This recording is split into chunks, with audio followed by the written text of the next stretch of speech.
হেই আসসালামু আলাইকুম ভাই ব্রাদাররা, কি অবস্থা তোমাদের? আশা করি তোমরা ভালো আছো। তোমাদের দয়ায় আমি অনেক ভালো আছি। চলে আসলাম নতুন একটি ভিডিও নিয়ে আবারও তোমাদের মাঝে। তোমরা হয়তো বা ভিডিও দেখে বুঝে গেছো যে এটা কি নিয়ে ভিডিও হচ্ছে, তারপরও তোমাদেরকে বলে দিই একটু। তো আমি মূলত যেই কাজ করি সেই কাজ নিয়ে একটা ভিডিও বানালাম আর কি। তো জানি না ভিডিওটা কেমন হবে, তো অবশ্যই যদি ভালো লাগে তো অবশ্যই পাশে থাকবেন আমার। তো এখন বেশি কথা না বলে আমরা কি কাজের জন্য যাচ্ছি এটা একটু আপনাদের দেখানোর চেষ্টা করি। আমাদের মূলত কাজটা হচ্ছে গ্লাসের কাজ, যেটা আপনারা থাই গ্লাসের জানালা হিসেবে চেনেন। আর যাদের যাদের মনের প্রশ্ন ছিল যে মারুফ ভাই কি কাজ করেন, তো অবশ্যই তো আপনারা জেনেই গেলেন যে আমি থাই গ্লাসের কাজ করি। আর যদি কারো মনে হয় না যে আমাদের কাছ থেকে কাজ করাবেন, তো অবশ্যই আমাকে নক দিবেন। আর আমরা যে শুধু থাই গ্লাসের কাজ করি এমন না, আমরা এসএস এর কাজও করি। এসএস এর যাবতীয় সব কাজই আমাদের কাছ থেকে করাইতে পারবেন। আমি যেহেতু কথা কম কাজ বেশি করি, এই জন্য আমিও লেগে পড়লাম কাজে, মানে যুদ্ধে। ওই ঢিসা ঢিসা ঢিসা ঢিসা যুদ্ধ শেষ, মানে আপাতত এই পাশের যুদ্ধটা শেষ এবং ওই পাশের যুদ্ধ আবারও শুরু করব। তো যুদ্ধ করতে গেলে তো শরীরে শক্তি প্রয়োজন, এই জন্য চলে গেলাম ড্রাগন বাগানে এবং একটি ড্রাগন ফল ছিঁড়ে ফেললাম। আর ড্রাগন ফলটা ছিঁড়লেই তো হবে না, সেটা তো খেতেও হবে। এই জন্য মাথায় কাঁচা বেঁধে মাজায় কাঁচা বেঁধে লেগে পড়লাম খেতে। আর খাওয়া দাওয়া শেষ করে আবারও যুদ্ধ শুরু। তো আপনারা আমাদের সাথেই থাকুন এবং দেখতে থাকুন আমরা যুদ্ধ কিভাবে করি।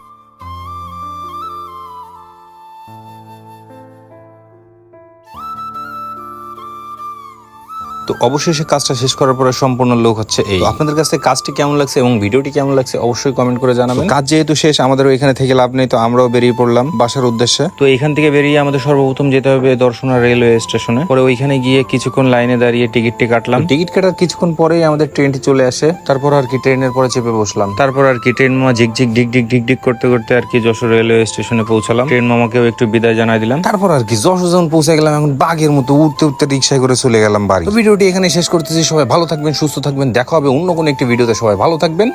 আল্লাহ হাফেজ।